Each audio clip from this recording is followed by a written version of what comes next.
Why was Germany backing Austria so strongly? And how can I say Britain is to blame? Let's start with the story of Britain and Russia. Britain and Russia are rivals in the 19th century. The rivalry is called the Great Game. I could make a whole video on this alone, but the TLDR is that Russia is expanding towards the east and starts to get a little too close to comfort to India, Britain's cash cow, the jewel in the crown, literally. Then there's the Crimean War, where France and Britain fight against Russia to defend the Ottoman Empire, to stop Russia getting too big. Scary as Russia seems, it's very behind in terms of industrialization. It's 1904, and here we have the Russo-Japanese War. Ooh.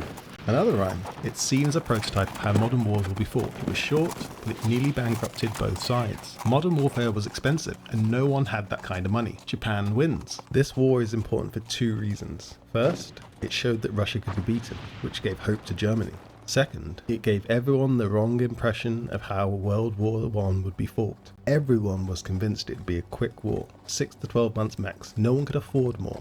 No nation would tolerate more. The people would go mad. There'd be revolutions. How wrong they all were. All the while, in the background, during the Great Game, Prussia unites Germany. It has a huge population and wants to be a world power, just like Britain. It casts its jealous eye over what Britain controlled. It wanted in on it. As it was forming Germany, Prussia fought a war against France. Who would win? Prussia destroyed them and even managed to capture Paris. It was embarrassing for the French. Germany also takes Alsace-Lorraine. After that, Germany tries to keep France diplomatically isolated so it can't threaten them in the future. So getting back on track, let's talk about the years leading up to the war. Germany decided it needed a decent navy because big colonial daddy Britain had a huge navy. Navy equals success, right? So they build up a navy. Britain gets paranoid and starts building a bigger navy to counter the German one. And now we zoom over to Morocco. What does Morocco have to do with World War I? This isn't like mostly a European thing, right? Yeah, but listen, North Africa is being treated to some colonialism by Europe, but especially France. One day, the German Navy and Kaiser Wilhelm II turn up uninvited, especially from the French point of view. They don't like that France is keeping Morocco all to themselves. Britain does not like what Germany is doing one bit and threatens to go to war with them. It doesn't, but it does sign the Entente Cordiale with its one-time huge rival, France, so that Germany won't try to bully poor little France again.